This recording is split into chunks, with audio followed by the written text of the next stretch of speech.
Yo, welcome back to another episode of On the Spot Sports. I'm Jack, and today's episode we are joined by a very special guest, current professional baseball player Dan Oberst.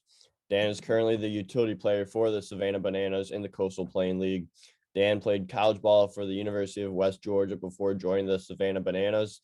I know all of you have been super excited to have a Savannah Banana join the show, so I'm glad we're making it work with having Dan on. So this is going to be a fun episode. Welcome to the show, Dan Oberst.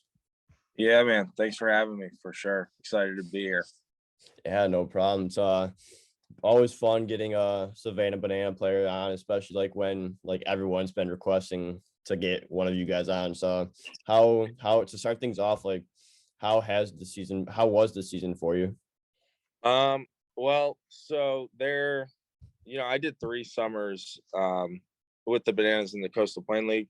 We're actually not in the CPL anymore. We're basically like doing our own league, taking banana ball around the country, trying to put on the best show we possibly can for fans, etc. So we did a 6-game series. It was the end of August through the beginning of September, and it was electric.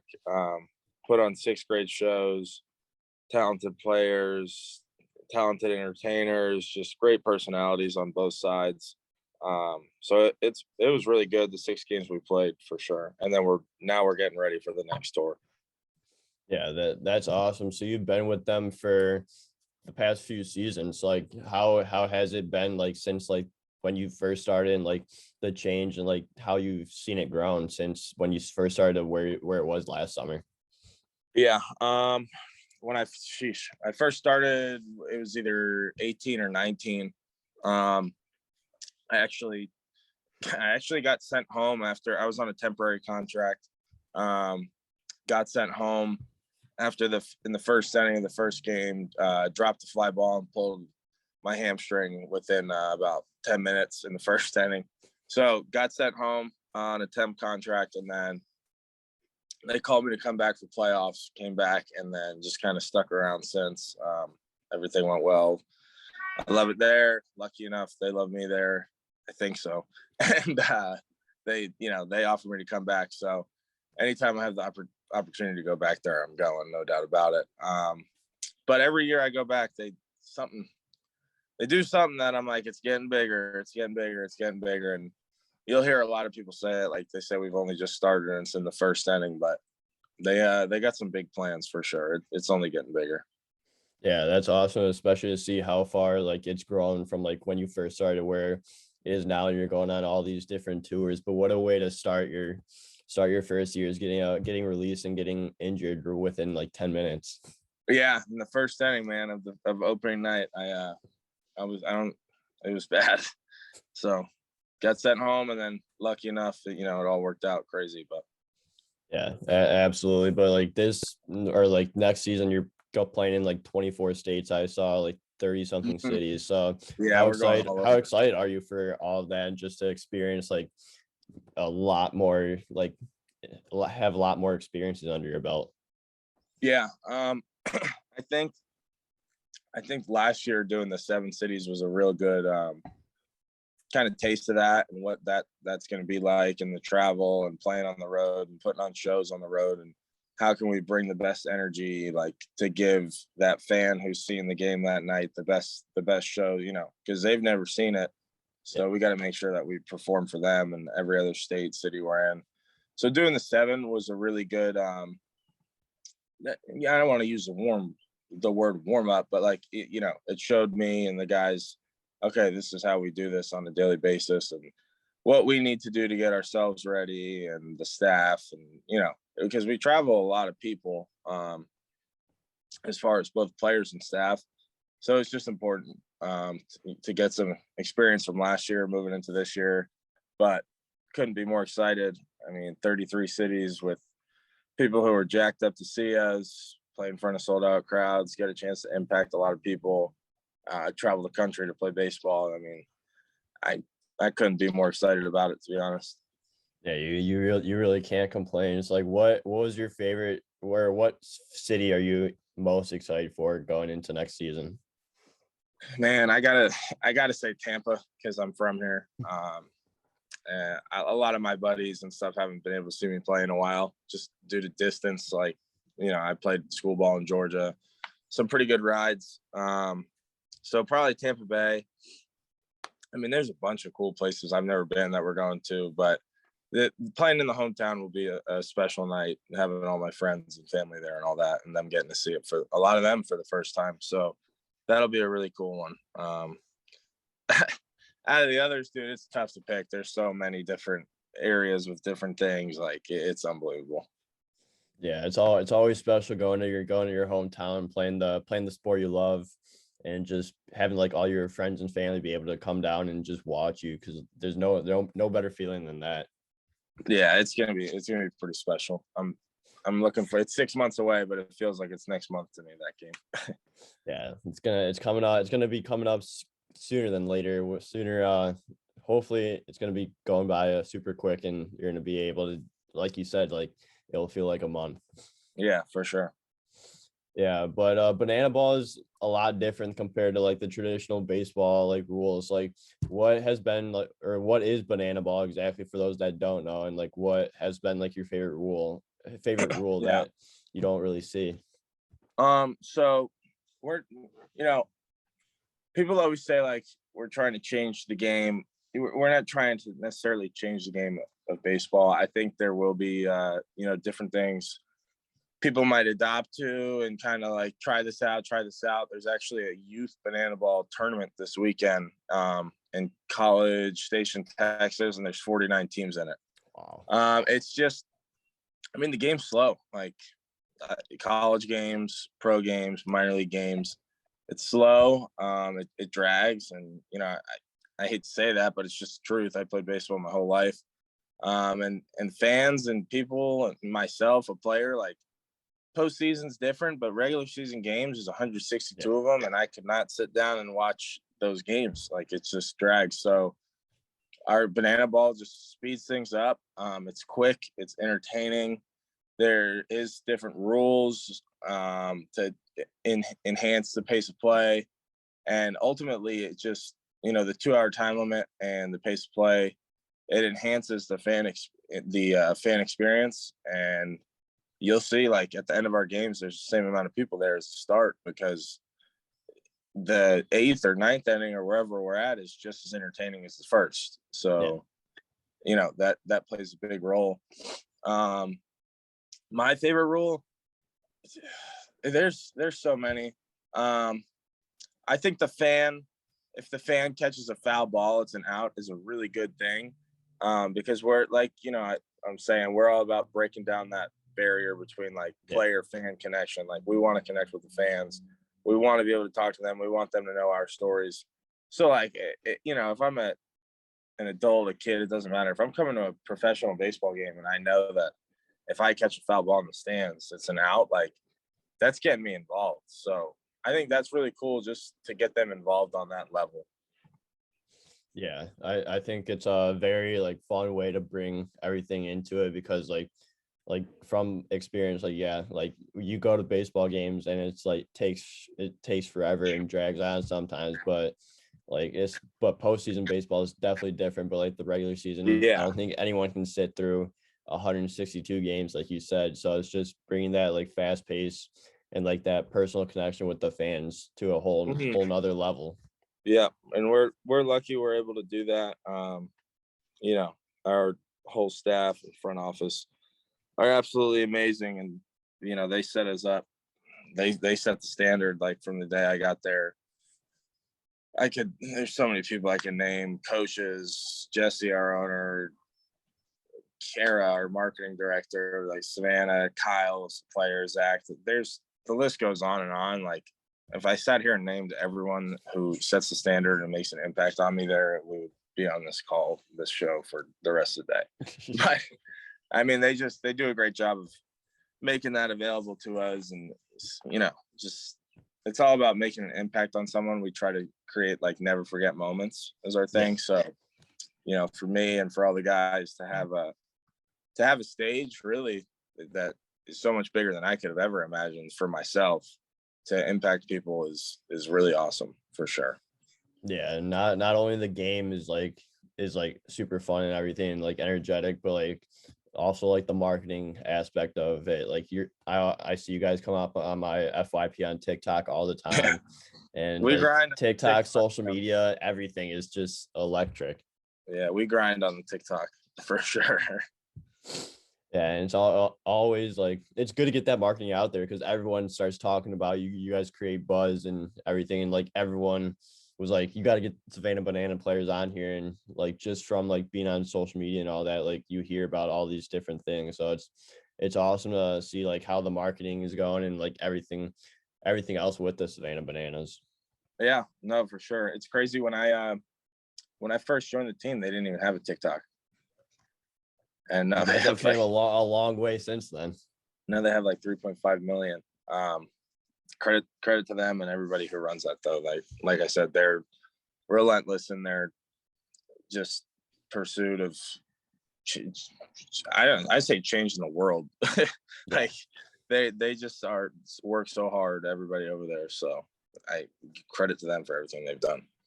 Yeah, absolutely. It's awesome. But like, what have been some of your favorite moments throughout the past seasons that you've like that stick out to you?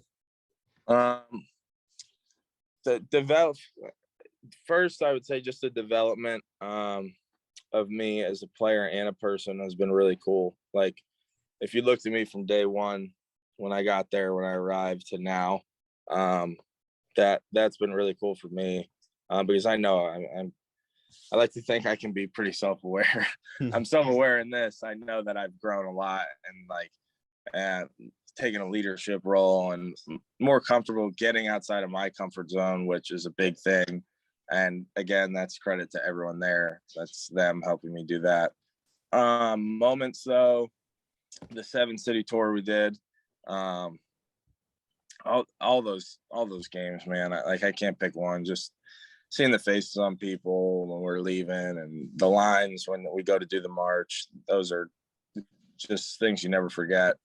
And then for me, winning the CPL championship in 2021 was really special.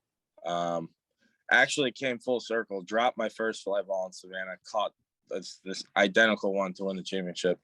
So that was pretty cool. And now what we're doing now, man, I mean, this is going to change so many lives, and the fact that I have the opportunity to be a part of it is incredible. So yeah, if you ask me this question after the tour we're doing this year, I'll probably have a lot more answers. But I mean, there's countless moments. Again, it's a thing. Pick one or two, but if we really went down and went through it, I'd probably be on this call with you again all day.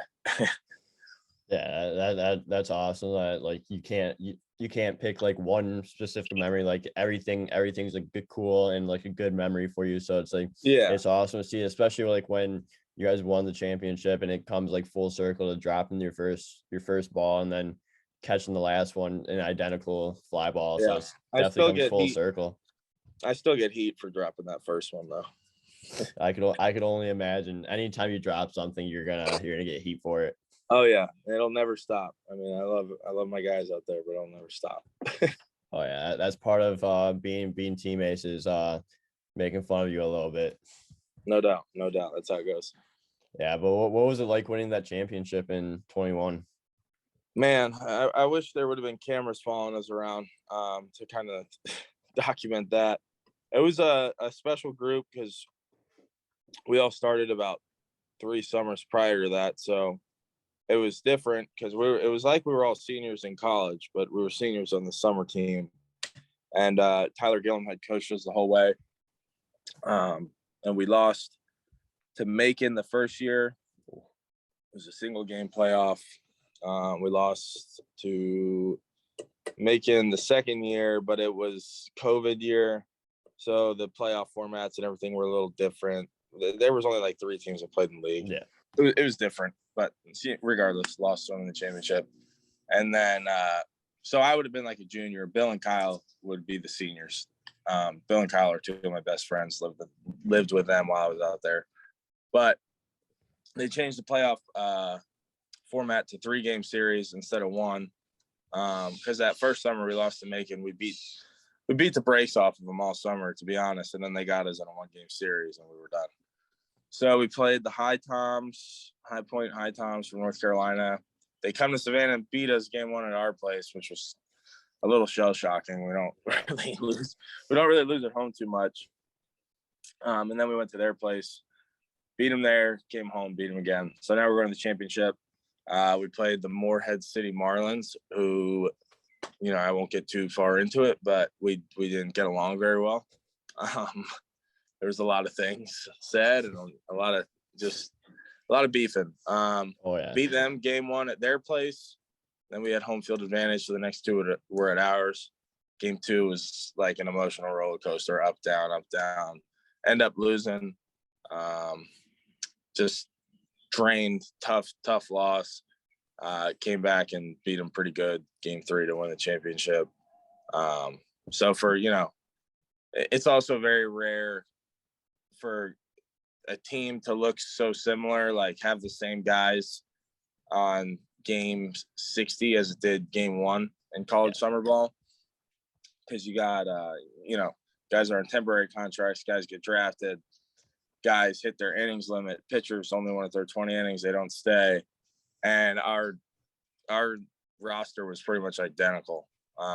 We just had a bunch of dudes who wanted to win, man. So it was special. So that was really cool for me because at the time I didn't know I would be playing on the tour and playing professionally with them. But that to me, that was it. So I was like, wow, I went on a championship note. So it was cool.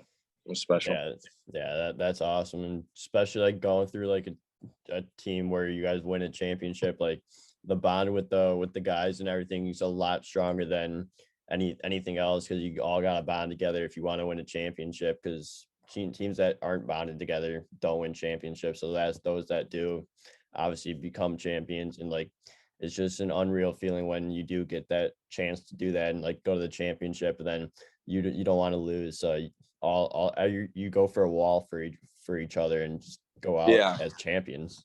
Yeah, it was intense, man. We were locked in for sure. Yeah, absolutely.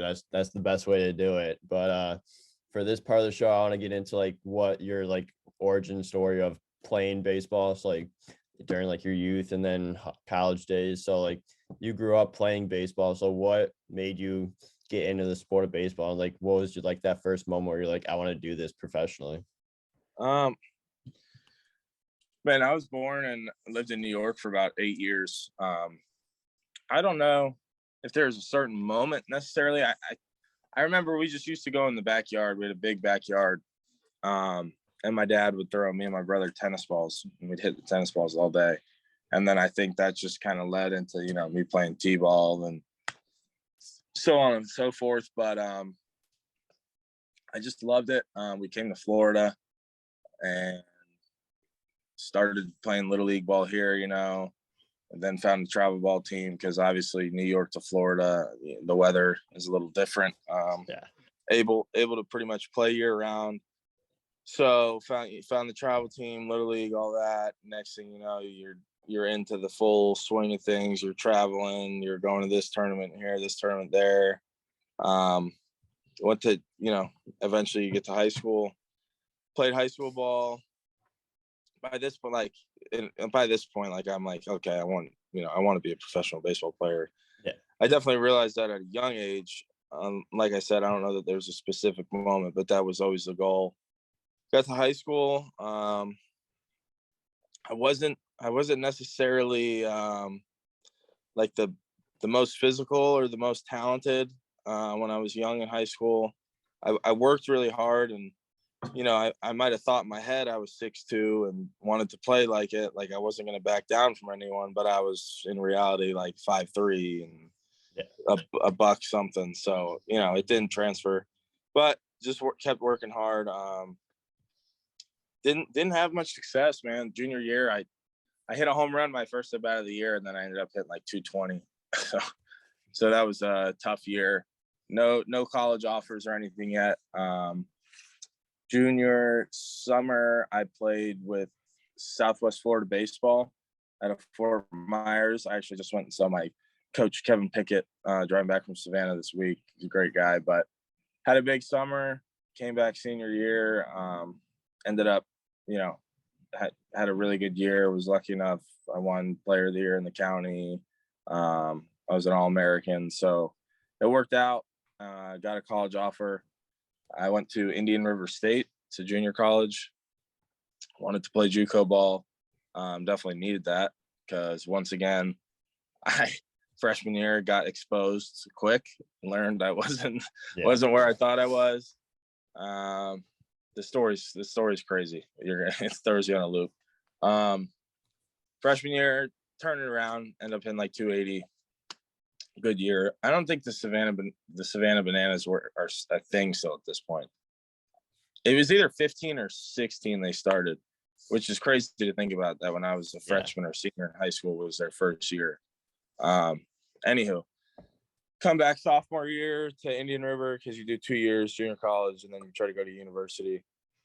Hitting really well, hitting like 400 at the time, like 100 at bats into the season, going really well. Had some arm pain earlier before the season started. I knew what it was. I was hard-headed and didn't get it looked at. Tried to play through it. Ended up blowing my knee out running. Cool. So, one thing after another. Yeah, season's done for me. 100 at bats in. I have to have a full surgery on my knee. I'm in an immobilizer. And then I'm like, all right, let's go throw. Once I can walk again, I'm like, let's go throw, see how my arm feels. So go to the field, throw, and my elbow's still really tight. And I'm like, all right, I know what this is. So I go to the doctor, get an MRI. Sure enough, my UCL is fully torn. And this is like July now, and I was committed to the University of West Georgia. And that's where I ended up committing to. Called him up. I'm like, hey, I'm not going anywhere else. Nothing that anything to do. Like I'm trying to go play anywhere else. I was done with baseball. I'm like, I'm hanging my cleats up. I'm not going to do 18 months of rehab. Just not something I want to do right now. So hang them up. Didn't go to West Georgia. I actually started working construction. I was working a cement job, just grinding, brutal job. Like it was a grind, dude. But the plan was to do that, and then I was going to try to go into the Air Force, some sort of special operations. I was looking at combat control teams, some other stuff. So I go to get the physical for that, and they found out about the elbow. Wanted to do an MRI. I'm like, no, because I know it's torn. So, now I'm like, okay, I can't do this.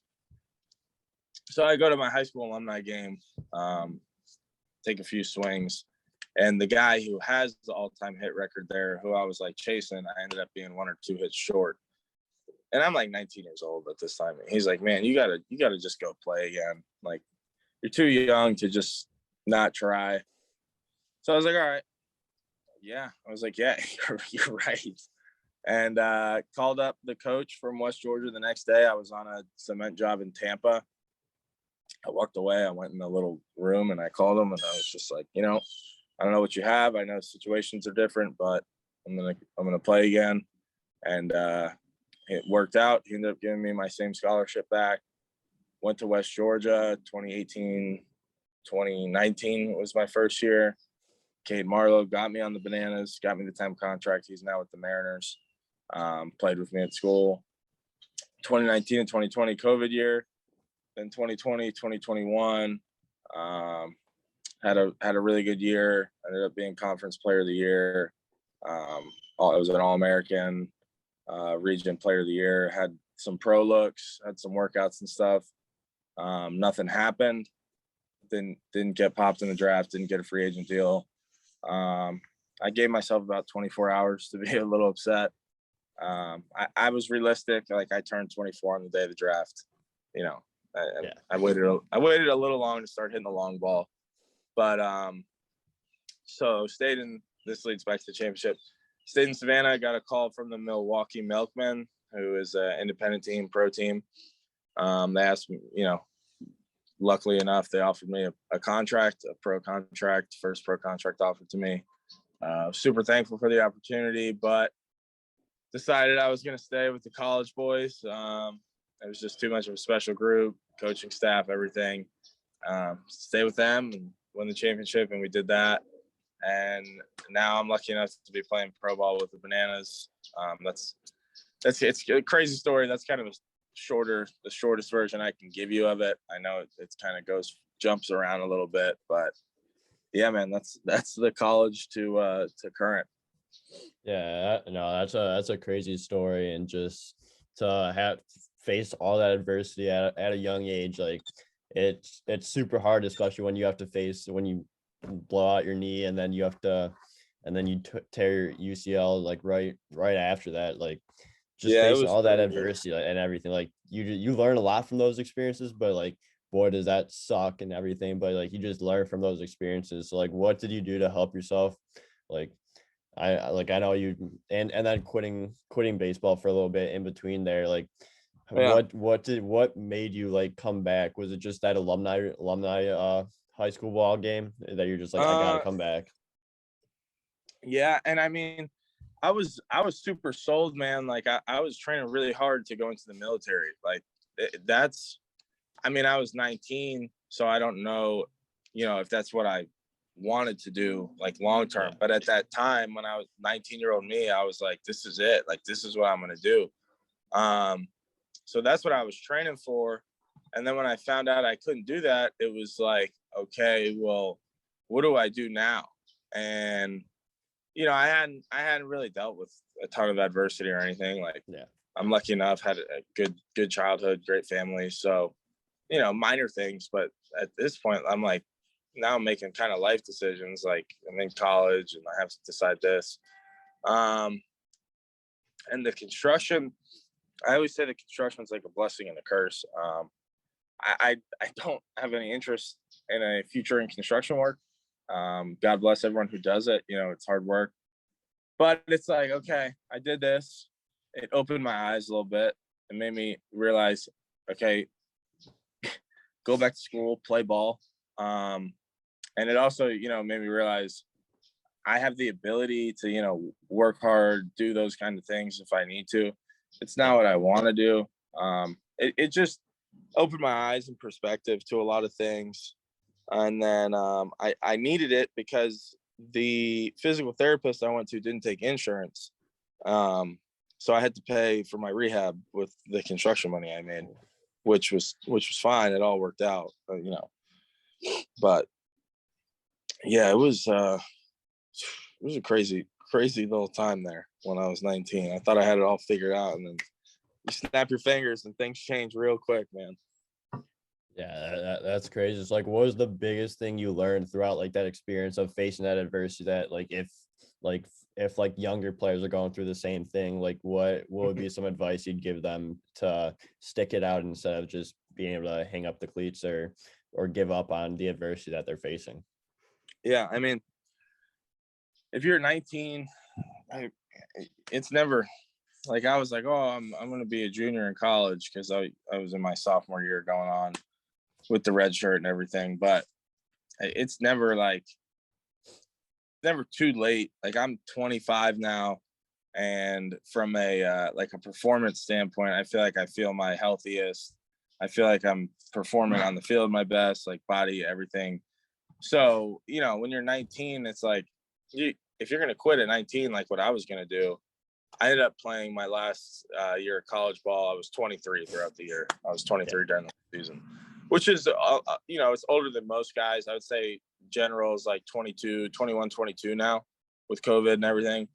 But even the difference in strength and maturity and like knowledge of the game, baseball IQ, just like so many things from when you're 19 and 22, you don't realize like how much you're going to develop. So I think if I could go back and tell myself like this me now talking to that, 19-year-old Dan, I'd be like, dude, you don't understand how much you're going to develop as a person in the game and the opportunities that you're going to have for being able to go to school and play this game.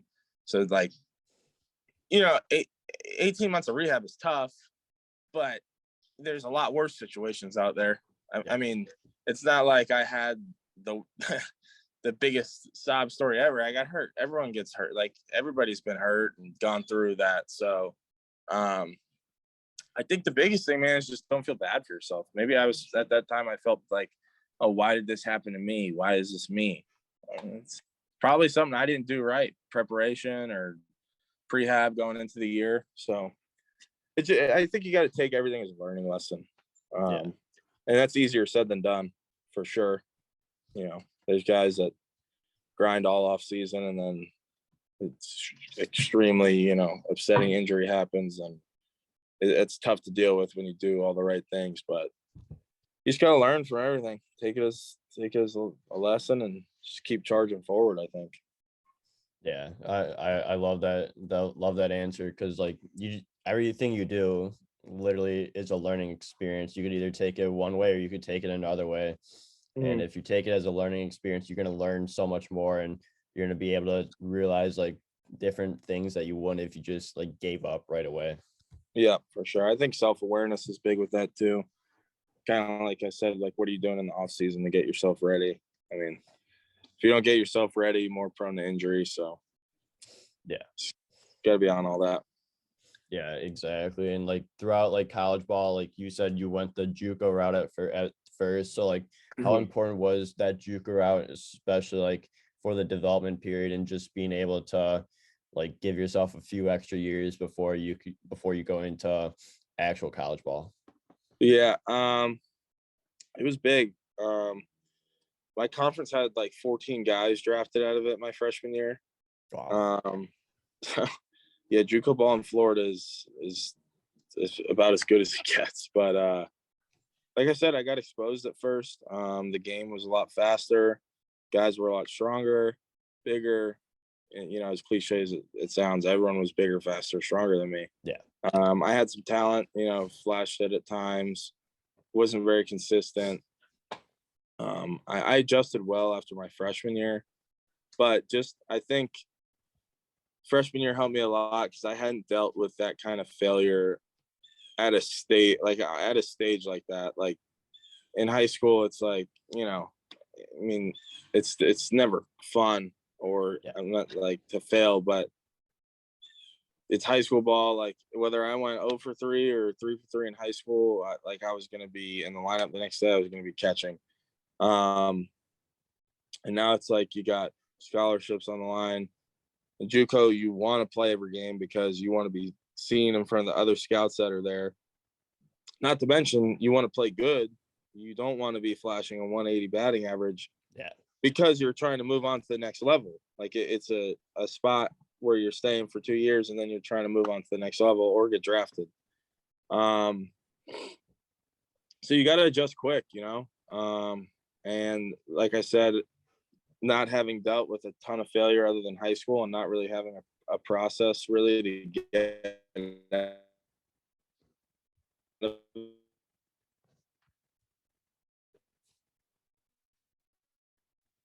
was tough from a routine standpoint and what worked for me. And I found something that worked and it clicked the next year. But man, it can be tough. 2 years is a quick amount of time. It goes by a lot quicker than you think. Yeah. And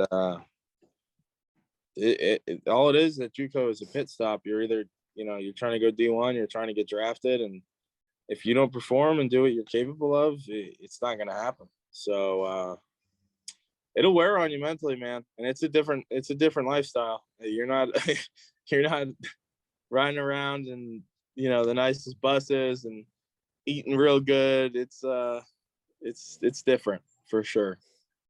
Yeah, it's part of the journey. So like just going through like the process, and like everyone I've talked to says like JUCO was the best route that they could have taken, just because it made them develop and learn some other things, especially like when they weren't performing to their best of their ability and they had some fails in there, like just to learn from all those experiences and everything. And like it's one step in the journey, and like you're gonna do whatever you can to make that next step, which for you is University of West Georgia. So what was that experience like going into West Georgia and playing college ball there? West Georgia was great. You know, proud alumni of there. Met a lot of great guys, teammates, coaches, like the whole university was great. Baseball was good. Went there as a catcher originally. The knee, no problems with the knee like now what I'm doing, but just couldn't catch anymore, to be honest, without pain. So first year, junior year, I primarily DH'd. It was good. That's where I met Cade Marlowe. He was our center fielder. He was a senior at the time.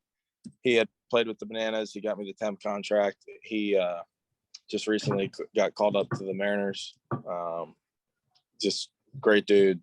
One of the hardest workers I've ever met. We made a good run that year. Went 2-0 in the conference tournament, and then ended up dropping 2 tough games. Lost in extra innings the last game, so that was that season. Then what would have been my senior year was the COVID year. I think we got like 15 games in. 15 to 20, not much. Season got canned. Went to Savannah again. Was lucky enough. Somehow we pulled off, and Macon, and Lexington pulled off having a 3-team league. It was extremely high talent because the Cape had got canceled. So dudes all over the place. And then went back to West Georgia after that. Won last year. Went good. Like I said, a lot of success. But yeah, just a great experience there. Both school and baseball. Got my degree. Met countless amounts of good dudes on the field, both on my team. A lot of guys that I played against, will reach out, still stay in touch. It was a great 3 years. I wouldn't change anything about my decision after junior college for sure. Yeah, that's awesome that you experienced three great years there, and like just you went on like it was another part of the journey before you going on to play pro ball. So like that was awesome. So like, what do you have like any significant memories that stick out from college ball? Yeah, I mean the last season there was pretty special. I just a lot of personal goals that I achieved. And it was just cool to see kind of the work that I had put in and what I myself had thought I could do and what people had talked about me doing for a while kind of came to fruition. So that was really cool. Getting my degree, man, is like a huge moment for me. 'Cause I wasn't a huge school guy necessarily. I was always committed to it, and I did what I put the work in to make sure that I did graduate, and I wasn't going to waste my time or anybody's time. So that was really special to be able to get my degree. I just being able to get my degree was like really special. Like I said, first one in the family to achieve that goal. So it was just really a goal that I had set, and I was able to get it done. So it was important to me. Yeah, that's awesome, especially being the first one in your family. Like it's always great being that guy to do it, and like just to, especially since you weren't a school guy, and just to be able to grind throughout school and get that degree. Like it's hard at times. Like I know that like getting your degree is hard, and especially like when you're not like all that like it's not your thing. Like, Yeah. all that. Yeah. It's not your thing, going to Yeah. school and everything, doing work and everything, but just to be able to do it and everything, like it just proves that if you're going to do it, you're going to be the guy to do it. Yeah, exactly. That's perfectly said, my man. Yeah, exactly. But I have a few more questions before we wrap things up here. So do you have any tips for players looking to get to that next level? Yeah. Be as physical as you can be. Get in the weight room. I know you're a hockey player. Incredible out of you, because I can't skate for my life. It's incredibly hard, and I know that that's a savage sport, but I'm sure it's no different. Like you got to be physical, that's one way to automatically stand out. And then hit. If you hit, you're going to play. I don't know what that translates to in hockey. Like I'm not a hockey guy. I don't know the sport. But if you hit in baseball, they're going to find a way for you to play. And it is important. get good grades in school. Like if you're looking to get to the college level, you got to have good grades, have a good ACT. It's going to make your recruiting easier. And then if you go JUCO like I did, get good grades in JUCO because it's going to make the transfer progress easier. But other than that, like on a non, things to stick out, you're going to play your best, truthfully. It's cliche. I say it, but when you're having fun wins. And like, if you look at our records, the Bananas over the past 4 years, like as a college summer team, they're absurd.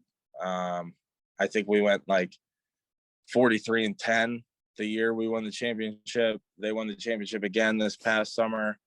So, whatever you're doing, just have as much fun as you can with it. And if you're doing what you truly love and are passionate about, then you're going to stick out, because it's not hard to see like someone, if you're walking down the street and you see someone doing something, and you're going to know they love it by the way they're acting. So I think that'll make you stick out in itself, doing what you love. Yeah, exactly. I love that answer, because if you're not having fun, then why are you doing it? And because you're having so much fun, like it makes going to the rink, the field, wherever you're going, like so much easier, and you're playing the sport you love. So that's all. At the end of the day, that's all that matters, and you get to play the sport that you love and play it at a professional level. Like that's all. That's awesome, and like you're just able to do whatever, like, and just have fun. Like it's about the journey and not the destination. So just going through like everything you do in the journey, whether it be JUCO, or like university, high school ball, just to get to that professional level or whatever like level you want to get to. Like it's like the journeys. That's what it's all about, is the journey. Yeah, no doubt about it, man. Yeah, but throughout like the last few seasons, I'm sure you picked up like some game day routines. Like what is your game day routine? I like to get up, go get some food before hitting the field. Big coffee guy, coffee every morning. Kind of straight away from the energy drinks, to be honest. Yeah. I still drink them sometimes, don't get me wrong, but I like to get my coffee in the morning. Iced coffee guy. You're from up north now, aren't you? So Chicago. You probably drink hot coffee because it's a little colder. I actually drink iced coffee. Are you an iced coffee guy? Okay. Yeah. See, like when I do drink coffee. Okay. If it's cold out, I can drink a hot coffee.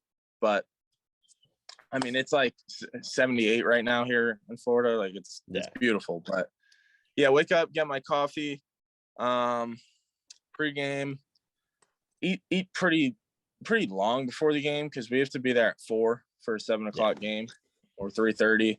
I usually get like a Chipotle bowl or something for the game. Eat like half when I get there, eat another half an hour or two before the game. Pre-game stuff, just stay loose, do my hitting routine, just a little big one-arm bat, swing, top hand, bottom hand. I'm a big less is more guy on game days. Yeah. I'm a big believer in kind of my buddy's gym motto is, he runs a gym, trains a lot of pro guys and stuff, and his thing is the game rewards the grind. So I think it definitely translates. Like if you know that you've prepared and done everything the right way leading into a game, you should you should trust your process. Like you said, your journey. Like if you genuinely put in that work, you should, when you fail, you should be able to deal with it mentally, because you can come out of it due to what you've done. You shouldn't be thinking mechanical or anything like that when you step in the box. That's pretty much my biggest thing, is I just try to get into like a flow state on game days as early as I can. I do a breathing routine, like a breath work before the game, try to kind of tap into slowing my heart down a little bit when I get in the box. A lot of fans, like you don't want to start speeding up. So just trying to get into a flow state, I think, as early as you can. Yeah, that's a great routine to have. And like everyone has their different routines, so whatever works for you. And I actually hate like regular coffee. Like I can only drink iced coffee. Like I'm not mad at you for that now. Yeah, no, I've just gotten into like iced coffee. So like I used to never like any kind of coffee. Then iced coffee came, and I was like, yeah, like I can only drink that. It's good stuff, man. I think it's better than the college days, I was just deleting Bang energy and Reigns. So Just I'll trying drink to a Celsius. stay up. Yeah, I like the Celsius. I don't know if you've ever had those. They're pretty Yeah, good. I've had that. Yeah, that's like the only energy drink that I've ever had is Celsius. I don't have any of that Red Bull, Bang, or whatever. Yeah, they say Celsius isn't too bad for you. So Yeah, so that's probably why I'm sticking with Celsius. yeah, for sure.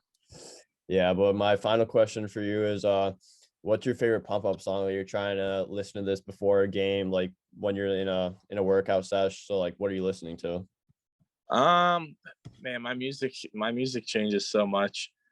I've been lately when I've been working out, dude, I've been listening to the Red Hot Chili Peppers. Yeah, that's a good band to listen to. Yeah, I mean, I'm the music I listen to changes so much based on my mood. Yeah. It's like if I'm driving to Savannah and I'm going through like the open country, I'm gonna put on like some Zach Bryan, some country music. My walk-up song was Narcos by Timmy Trumpets, the Edwin Diaz song. I listen to that and I'm like thinking about, like, I'm visualizing like this would be cool to hit a home or two, and then like when I'm running the bases, they play this part. But I don't know, dude, that there is one particular song. I've also been listening to, I think it's Jay-Z, Who Gonna Run This Town Tonight. It's an old song. I've been listening to that working out. So it definitely changes. I think it's like whatever can get me there that day, Yeah. That's gonna be my answer. Whatever song can take me to that like mental spot of, okay, I'm here for an hour and a half to get my best work in. What song's gonna take me there? Yeah, exactly. I feel that I'm the same way. Like on the drive to the rink, I'll put on country, I'll put on pop, I'll put on rap, I'll put on pretty much a little bit of everything. And it's You just gotta mix it up, whatever man. gets you to that level of like where you're gonna be able to compete and perform well. Like whatever gets Yeah, you there is like what you got to listen to. no doubt. I haven't listened to like I listen to them all the time, but I can't, like, my buddy will listen to podcasts while he works out. I can't do that.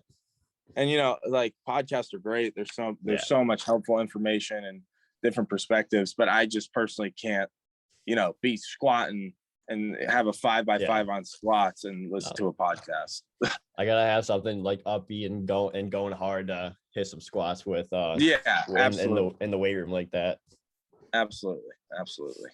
Yeah, Narcos is a great song. Like every time you see it on like Instagram or TikTok when Edwin Diaz comes out, like I can't imagine going through coming out off the bullpen and just bullpen sessions and then going into a game just with that song. Like that's just electric. Yeah, it's sick, dude. I mean, I can't imagine him, but like it was cool for me. And we have great crowds, sellouts at home. Obviously our home stadium's capacity is a little different than the Mets field, but still just electric every time. I got a big decision to make, whether I'm going to keep that or what I'm going to do with my song for the 2023 tour, but might kind of do like a thing on Instagram or TikTok, like opened up to the public and help me pick my walk-up song, see what kind of ideas we got. Yeah, that'd be sick, and get the fans involved in a little bit. That'd be pretty cool. That's it, man. That's what it's all about. Yeah, exactly. Well, Dan, this has been a lot of fun. I really appreciate you coming on, and I want to thank you for being willing to come on the show. And I look forward to following the Bananas the rest of the way and your career the rest of the way. Yeah, man. Thanks for having me. Hopefully we'll be able to get you out to a game or something if we're close to you. Yeah, absolutely. And you'll have to come on the podcast again after the 2023 tour. I'd be more than happy to, man. We can go like in the middle of it, kind of get like an update after, whatever you want. Awesome. Sounds good with me. All right, man. I appreciate you. Yeah, you too.